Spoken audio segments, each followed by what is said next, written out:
ನಮ್ಮ ಜವಾಬ್ದಾರಿ ಏನಪ್ಪಾ ಅಂತಂದ್ರೆ ನಾವು ಕನ್ನಡಿಗರಾಗಿ ನಾನು ಕನ್ನಡದಲ್ಲೇ ಮಾತಾಡ್ತೇನೆ, ಬೇರೆ ಭಾಷೆಯಲ್ಲಿ ಮಾತಾಡಲ್ಲ. ಓದ್ಬೇಡಿ ಅಂತ ಹೇಳಲ್ಲ, ನಾನು ಬೇರೆ ಭಾಷೆ ಕಲಿಬೇಡಿ ಅಂತ ಹೇಳಕ್ ಹೋಗಲ್ಲ. ಆದ್ರೆ ಕನ್ನಡ ಭಾಷೆನಲ್ಲೇ ಮಾತಾಡ್ತೀನಿ ಬೇರೆಯವ್ರ ಜೊತೆನಲ್ಲಿ. ಕರ್ನಾಟಕದಲ್ಲಿ ಬೇರೆ ಊರಿಗೆ ಹೋದಾಗ ಬೇರೆ ಭಾಷೆ ಮಾತಾಡಿ, ಆದರೆ ಕರ್ನಾಟಕದಲ್ಲಿ ಕನ್ನಡ ಭಾಷೆನಲ್ಲೇ ಮಾತಾಡ್ತೀನಿ ಅಂತಕ್ಕಂಥ ಶಪಥವನ್ನ ಇಂದು ಮಾಡಬೇಕು. ಅದೇ ನಾವು ಕನ್ನಡ ನಾಡಿಗೆ ಸಲ್ಲಿಸ್ತಕ್ಕಂಥ ಗೌರವ, ಅಭಿಮಾನ, ಪ್ರೀತಿ ಅಂತಕ್ಕಂಥದ್ದನ್ನ ತಿಳ್ಕೋಬೇಕಾಗ್ತದೆ. ಅಲ್ವೇನ್ರಿ ವಾಟಾಳ್ ನಾಗರಾಜ್ ಅವರೇ?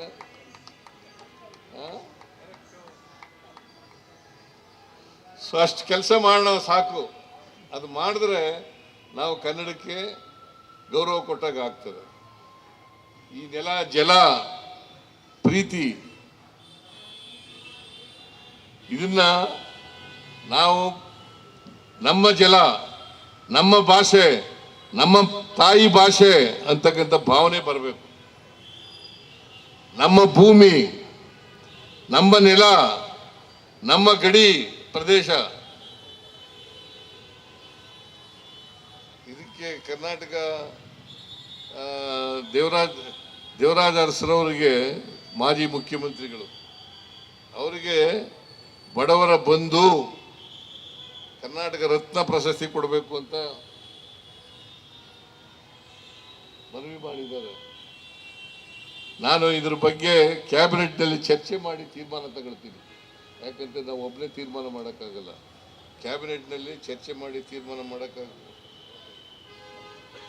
ಮತ್ತೆ ಮೈಸೂರು ವಿಶ್ವವಿದ್ಯಾನಿಲಯದಲ್ಲಿ ಡಾಕ್ಟರೇಟ್ ಕೊಡೋದು ಸಿಂಡಿಕೇಟ್ ಸಭೆಯಲ್ಲಿ ತೀರ್ಮಾನ. ಯಾಕೆ ದೇವರಾಜ ಅರಸರವರಿಗೆ ಸಿಕ್ಕಿಲ್ಲೋ ಏನೋ ಗೊತ್ತಿಲ್ಲ.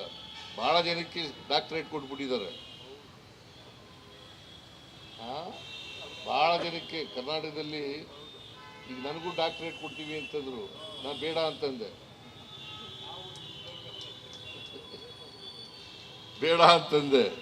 ಅದರಿಂದ ಡಾಕ್ಟರೇಟು ಓದಿ ಪಡ್ಕೋಬೇಕು ಅಲ್ವಾ? ಆ ಜ್ಞಾನ ಇರಬೇಕು, ಆ ಜ್ಞಾನದ ವಿಕಾಸ ಇರಬೇಕು, ವಿದ್ವಾಂಸತೆ ಇರಬೇಕು. ಅದಿಲ್ಲದೆ ಹೋದರೆ ನಾವು ಡಾಕ್ಟರೇಟ್ ತಗೊಂಡು ಪ್ರಯೋಜನ ಏನು?